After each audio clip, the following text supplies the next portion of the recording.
listeners. Sana here. Quick pulse check.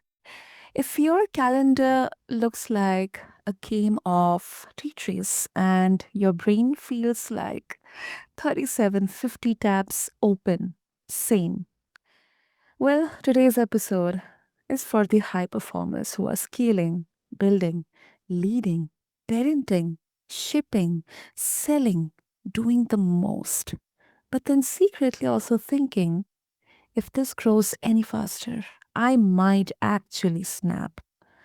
Because, scaling is not the goal if your life becomes the prize. And let's address the elephant in the room, listeners, AI. I mean, everyone's yelling about it. Half the internet, I think not even half, almost everywhere, the entire internet is acting like ChatGPT, Claude, Perplexity, whatnot is either your savior or your downfall. Meanwhile, you're just trying to get through Monday without eating lunch at 5 p.m. So, today we are doing something different here. We're talking about scaling without sacrifices, systems that actually reduce load, mindset that keeps you sane, self care that isn't just a bubble bath energy, and how to use AI like a practical assistant, not a shiny distraction. And listeners, let me tell you, my guest is the opposite of boring. He's a media savvy performer turned system thinker, a guy who's built and sold a real agency, coached thousands of top performers, and his story is wild. A childhood actor by day, hospital rooms by night with a mom who endured 64 surgeries. And that contrast built a perspective he now teaches with humor, with humanity, with receipts. All right, so listeners, let's get into it and let's welcome our guest, Drew Thompson. Drew, welcome to BizBlend. It's really, so exciting having you here with us. Sana, thank you for having me on today. And what a wonderful introduction. Thank you. Thank you so much for your words, Drew. Okay, let's begin understanding the real cost of scaling, because that particular sentence, I mean, credit to my editor, but it really touched myself, like, from within. And when people say they want to scale, we generally hear more revenue. But then um, we also hear that, I'm willing to tolerate more chaos. Bring it on. Just bring it on. I'm there to Mhm. face it. So, what's the most common way ambitious professionals accidentally build a bigger cage for themselves while scaling? Too often you hear that if I work harder, I'm going to get more. If I just put in more hours, I mean, myself, I wrestle with this. I have 3 kids under the age of 5. And I mean, we just got a Oh, puppy. And wow. there are only so many hours in a day, Santa. So oftentimes we think that we have to just fit more into the day. While yes, I do agree we should be able to fit more in, but that should not come at the expense of our health, at the expense of our life, expense of our relationships. I just gave a talk in Mexico a couple months ago, and the entire premise of the talk is the view from the stage is meaningless if your front row is empty. If there's Mm, no one in that front row, and here's what I mean by that, if there's no one in that front row that you're doing this for, the person that is there, the family, the spouse, the friends, the husband or wife, your kids, if they're not in the front row and you're not putting them above all of this work and this stress, then why are you doing it? What's great with tools like artificial intelligence, and I'm sure we'll get into this deeper, but when you use things like Google's Gemini Pro or their DeepThink, which is a paid product from Google, mm, I now have access to the world's smartest person that knows every textbook, every video, and can think and connect dots in ways I could never think or connect dots. So now I can work smarter. I can get mm. the work of 7 people done in the same amount of time it takes me to get one thing done. It's about using your minutes in a much more efficient way. Absolutely. And I also think that, it's also about your priorities. I mean, um there can be so many different thoughts and opinions around, especially when it comes to use of AI. Like I have had so many conversations where someone would say that we should be very intentional in terms of using AI, not use it as a crutch. But then some would say that it really helps me reduce so many number of hours and get the work done efficiently with the minimum time. And that is something ideally that every entrepreneur or founder, even a small or a medium business owner, would want. So yeah, that definitely makes sense. If we look at one of these tools and we start our day with these tools, um, I call this your power 15 in the morning. Okay. The first 15 minutes every day when I wake up, um, I do, well, this is after I do my meditation and get ready for the day. But in these Mm. 15 minutes, my power 15 and my drive to the gym every day, I open up ChatGPT's transcription tool, which is a small button in the right-hand corner of the ChatGPT app on your phone. This is the paid version of ChatGPT, by the way. And I will dictate instead of type. I will go through the 4 keys, which are my fears, frustrations, my wants, and my aspirations. I Okay. learned that from a dear friend of mine, Sharon. Fears, frustrations, wants, aspirations. And it might look like something on the way to the gym this morning. I would say, hey, we just got a puppy, so it's killing our sleep. So I'm a little tired. This week, here's everything I have to do. Today, in particular, here's what I need to get done. I need to prep for this podcast. I also am leading a business planning workshop tomorrow on the 17th to about 2,500 people across multiple continents. I need to Mm. book out time for that. I'm afraid that I may not be able to get to spend a lot of time with the kids today. What I Mhm. really want is to just be a present father and to be able to disconnect for the holidays. And that's what I'll do is I'll just put this all into an AI, into ChatGPT. Now I've trained a GPT to give me blunt answers, to tell me things that I can't see, to identify limiting beliefs, to identify ways that I can be more successful in my day to day and maintain my energy and my happiness. So it knows that my goals for the year are X, Y, and Z. It knows that one day I want to be able to provide a house that is the place where all of the family comes to congregate. But it also knows Wow. other things about Mhm. where my ego gets in the way and roadblocks on where I might be pursuing the wrong thing. And what's interesting is when I do these brain dumps every morning, it will point out, hey, you're slipping into your old pattern, Drew. Here's what I want you to watch out for. Hey, you need to make sure you prioritize this work instead of that work because this work gets you where you want to go.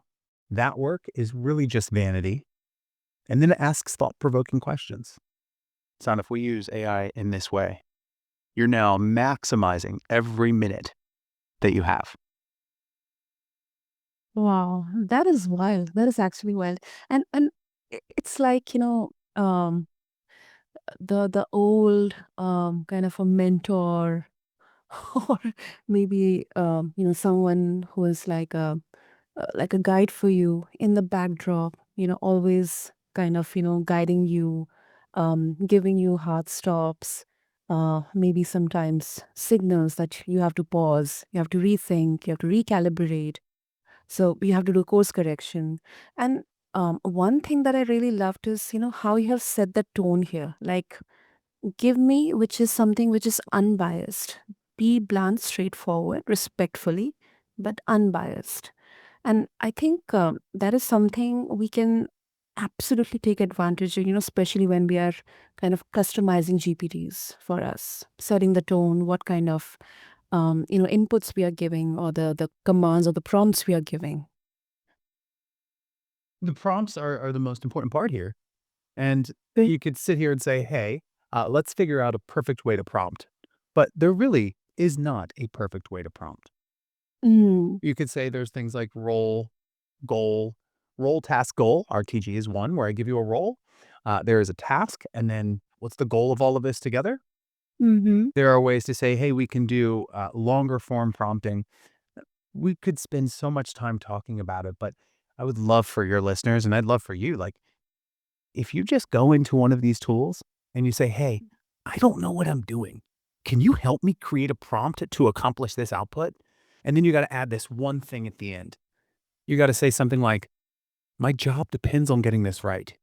My In essence, you're saying my life depends on this. You're setting the stakes.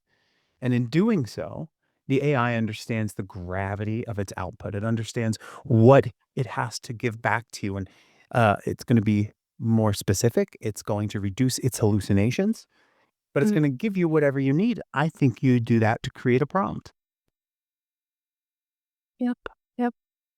That makes sense. And shifting on to something, very, I think, especially for, ambitious professionals or entrepreneurs, I think sometimes it's very, it's such a challenging thing to identify or realize that, we are now slipping into something which is called a full burnout situation.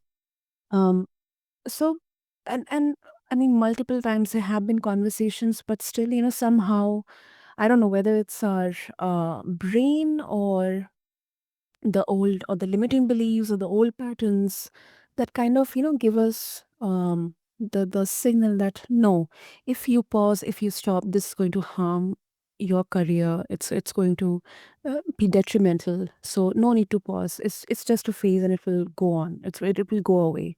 Maybe you can just take a 1 day break or a weekend break, go have a vacation out, and then everything will be fine. But then I think it's very important to first understand, what are actually the early warning signs here. So, Drew, let me ask you, like, what are these early warning signs? Like small symptoms that, like, generally people ignore until it's a full burnout situation. When I think about my work, when I think about my career, the burnout is a very real thing. Um, Earlier in my career, I was working at a venture capital firm where Okay. we were doing really, really cool things. We were building companies that could disrupt traditional legacy companies in professional services in the heart of New York City. We'd be in the office 7:30 in the morning. We'd leave the office by 8 o'clock p.m. and I'd walk home. And this would be Monday through Saturday. And Mm. while we're doing great things, you learn, the key signs that I watch for in burnout. Am I still doing activities that light my soul on fire? That's a basic one. That's a given one, right? But when we now unpack it a step further, when I'm doing the activities, is it still giving me life, or being, am I still disconnected? Am I still disconnected from what I'm doing? For instance, I have a degree in jazz percussion. Jazz percussion was one of my first loves. Uh, Wow. it gets to a point where I would be playing an instrument, drums, but my mind would still be in my inbox. My mind would still be at work. Mm. So it's things like that. That is a Yeah. major red flag. What's interesting is that at this day and age, had I went through another burnout session or to get Mm. close to burnout, I would put it into AI. I put it into ChatGPT, and I would just say, "Here's everything I'm going through. I don't know what's happening. Can you please help me figure out what I need to do to either step back or lean in?" I'll give you another example. I um, Last week had finished 2 keynotes, and the next day I was just exhausted. And I was like, "Oh, I can't focus. I can't get any work done." I'm like, "What's happening? What's going on with me right now?" So, usually I'll do a thing where I get up, I do 25 jumping jacks, 25 seal jacks, and 20 push-ups to kind of get my heart rate going so that I can get more in the zone, if you will, for work. And that didn't work. So I took a walk around the block with my dog and I said to ChatGPT, "I don't know what's happening. Why am Mm. I so tired? Why do I lack focus?" And it held a mirror up in front of me and it said, "Let's look at this honestly. In the last 24 hours, you've done this, this, and this. Your Mm. body is going through a burnout session. Your mind is exhausted. Have compassion for yourself instead of pushing harder."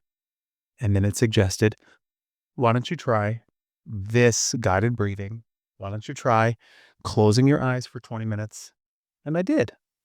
And I got up and I gave myself the grace that I needed and showed myself compassion to work on another project that wasn't everything that I had planned for the day, right? So the day's plans went out the window, Mm. but I used ChatGPT as a form of co-regulation of myself to understand why my mind was making the decisions it was. And at the end of the day, there was nothing wrong with me. It was the fact that I just revved my engine very hard for 24 hours. And now my mind said, hey, stop.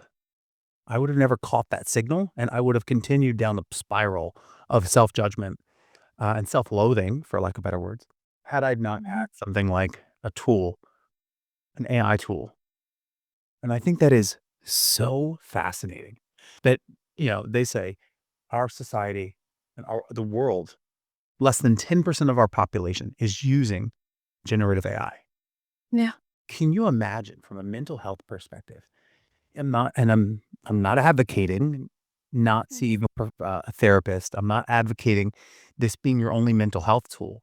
But could you imagine if people knew how to use something like ChatGPT to help them figure out their own cognitive distortions, to help them know what's going on in my body? Why can't I focus on this?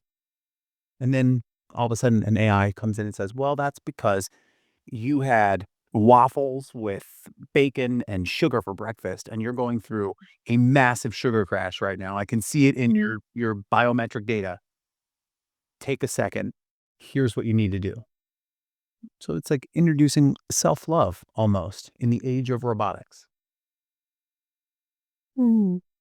But yeah, people would kind of, give a pushback that um, too much of this, um, dependence or, structuring or systems, people would sometimes become control freaks. Like so much of optimization, so much of, each and every minute optimized to the max efficiency that, they would lose their sanity or creativity or speed. So, what's your thought on this? And along with that, do you believe that systems can become a liability? Fascinating question. Uh-huh. Just so I understand what you're saying, do I believe that systems can become a liability? How do you mean? Exactly, exactly. So in case, for example, like how we can keep them flexible instead of, that it becomes sometimes it doesn't become suffocating that okay, the system is telling you to do this, I have to do this, I have to do this. Everything is like each and every minute is structured. And Uh, that structuring itself it kind of becomes suffocating for me. hmm. So are you saying that Uh, is there a fear that things become too structured and you lose the natural rhythm of life? Yeah, yes, exactly. You got it right.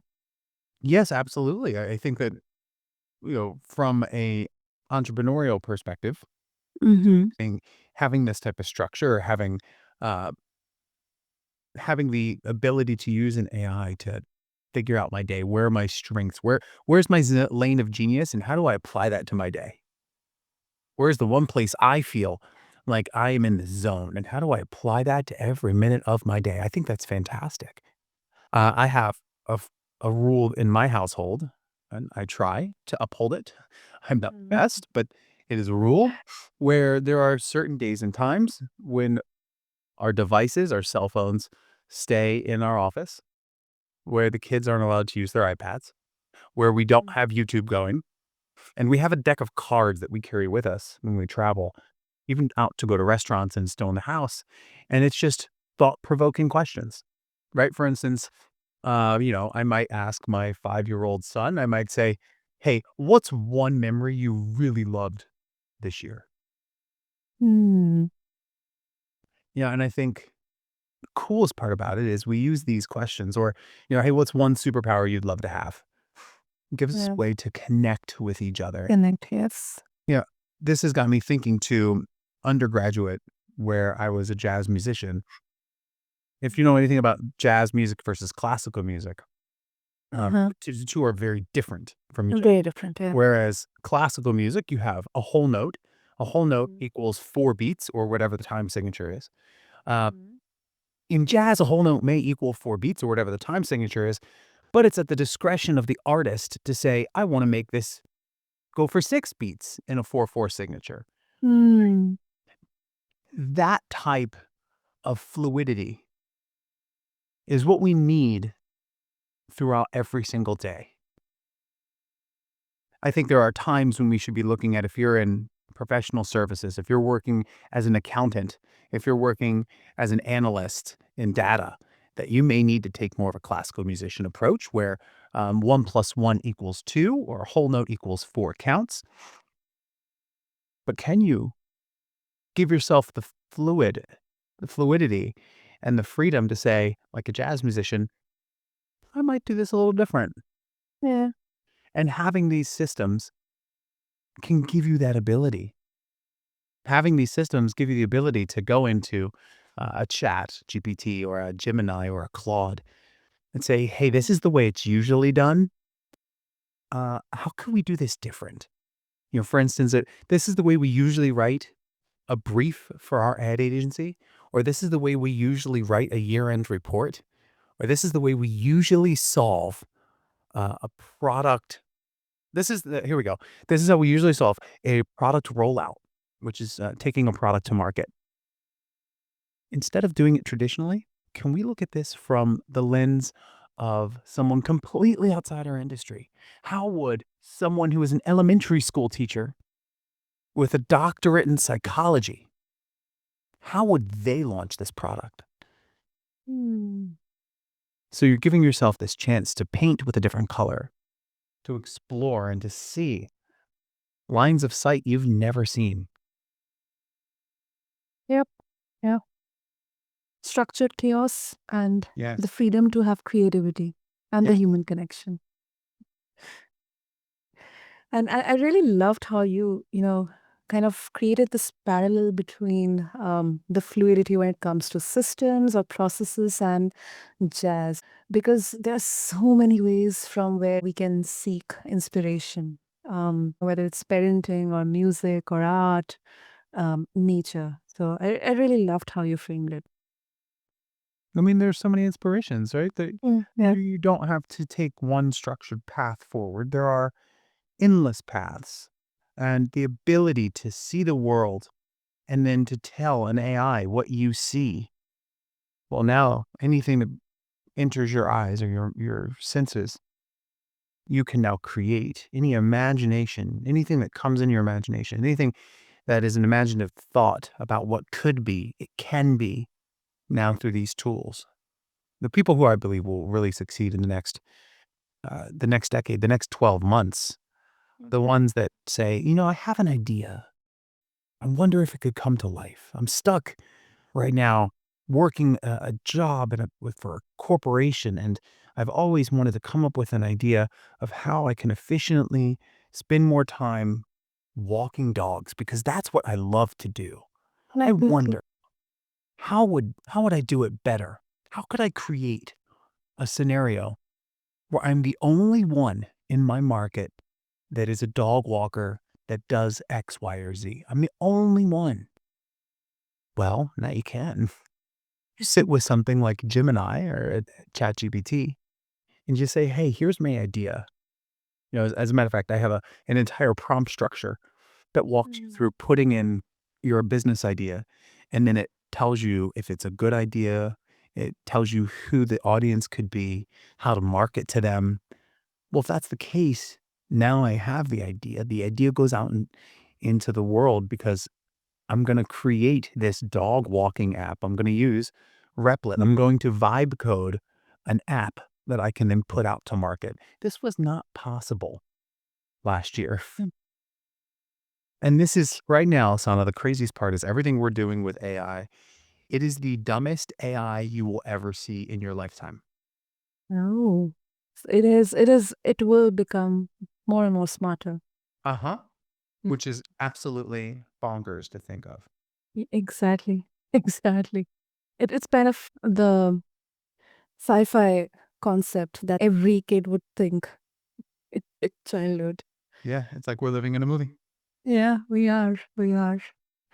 And um I mean, it's such a huge. I see it as a generational shift in there, Drew, because a few years back there has been this perception of um a smart, high achieving person, always busy, always tightly scheduled, um, and having that, kind of a s- validation seeking that if I'm working throughout the day, 18 hours, 20 hours, not sleeping, not sure whether I'm eating or I'm sleeping, that means I'm doing something. But I think right now that entire perception has shifted. It's a pivotal shift.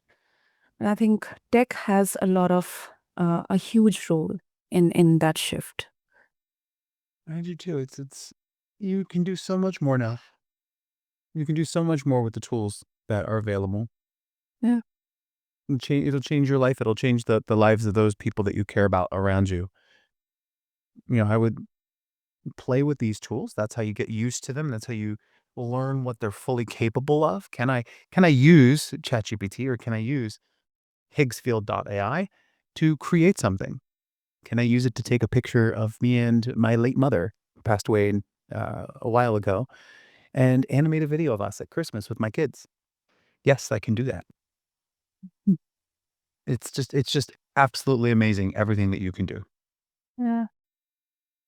Amazing, amazing. So, Drew, as we come close to the conclusion here, finally, if listeners they would want to connect with you, and of course, if they would like to share their thoughts about this conversation, what would be the easiest way? Yes, the easiest way to connect with me is just find me on Instagram. I'm just at the Drew Thompson. That's the Drew Thompson, my first and last name. I'm fast to respond there. And probably the best way across all the other socials and YouTube, it's just the Drew Thompson. Brilliant, listeners. There you go. I'll have all the links in the show notes, and here's what I'm taking from this. Scaling without sacrifice is it's not vibes. It's decisions, systems that reduce cognitive load. And it's also mindset that doesn't romanticize suffering. Self care that actually supports output, not escapes it. And it's AI used like a tool belt, not a personality. So before we close, to everyone listening, if this episode made you exhale, send it to a friend or a colleague or a loved one who's building big things that quietly struggling. And if you want more like this, follow BizBlend, drop a review, and tell me what topic you would want next. Until next time, build smart, stay human, and please eat lunch like a functioning adult. This is your host, Sana, signing off. Thank you.